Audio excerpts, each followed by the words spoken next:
उपदेश दाता का आचरण कैसा हो। बहुत समय पहले की बात है।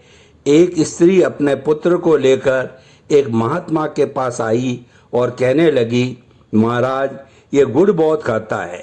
मैं घर में महीने भर का गुड़ लाकर रखती हूँ, जिसे यह 2-3 दिन में ही खा जाता है, जिसके कारण इसके शरीर में फोड़े फुंसी भी हमेशा निकले रहते हैं।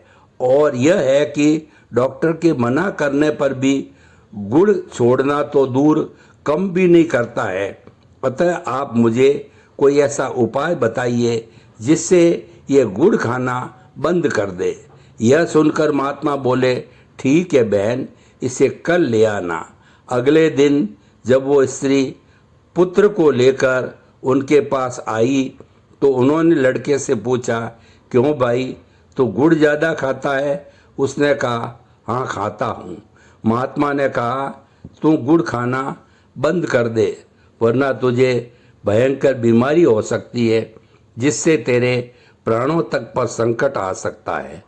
और यह तो स्पष्ट कहा जाता है कि अति सर्वत्र वर्ज्यते, अर्थात कोई भी काम हो, अगर उसमें अति की जाती है तो वह खतरनाक होती है, चाहे वो खाने की ही क्यों न हो। लड़का महात्मा की बात समझ गया और उसने वही दृढ़ संकल्प कर लिया कि भविष्य में भी कभी वह न केवल खाने में बल्कि किसी भी काम में अति नहीं करेगा।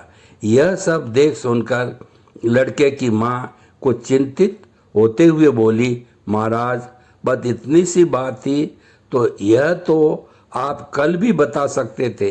यह सुनकर महात्मा बोले, बहन, तुम ठीक कह रही हो, लेकिन कल मेरी स्वयं की ऐसी स्थिति नहीं थी कि मैं इसको गुड़ खाने के लिए मना करता, क्योंकि कल जब तुम आई थी तब तक मैं स्वयं भी खूब गुड़ खाता था और संयोगवश उस समय भी मेरे समक्ष गुड़ रखा हुआ था।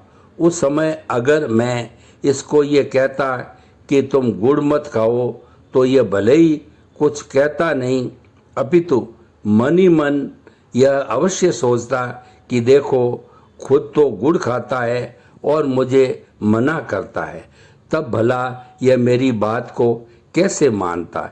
इसीलिए पहले मैंने स्वयं गुड़ खाना बंद किया। और हाँ, एक बात और है कि यह तो जो सोचता सो सोचता, लेकिन मेरी स्वयं की आत्मा तो मुझे जरूर धिक्कारती कि स्वयं तो प्लेट भर भर कर गुड़ खाता है और दूसरों को गुड़ न खाने का उपदेश देता है, जो कि मेरे लिए बड़ा ही कष्टदायी होता। अतः मैंने कल यह बात नहीं बताई और तुम्हें अगले दिन आने को कहा। अतः हम सबको उपदेश देने से पहले ये जरूर सोचना चाहिए कि जो उपदेश हम दूसरों को दे रहे हैं, क्या हम स्वयं भी उसका पालन कर रहे हैं अथवा नहीं। क्योंकि उपदेशदाता के आचरण का अनुकरण उपदेश सुनने वाला अवश्य करता है।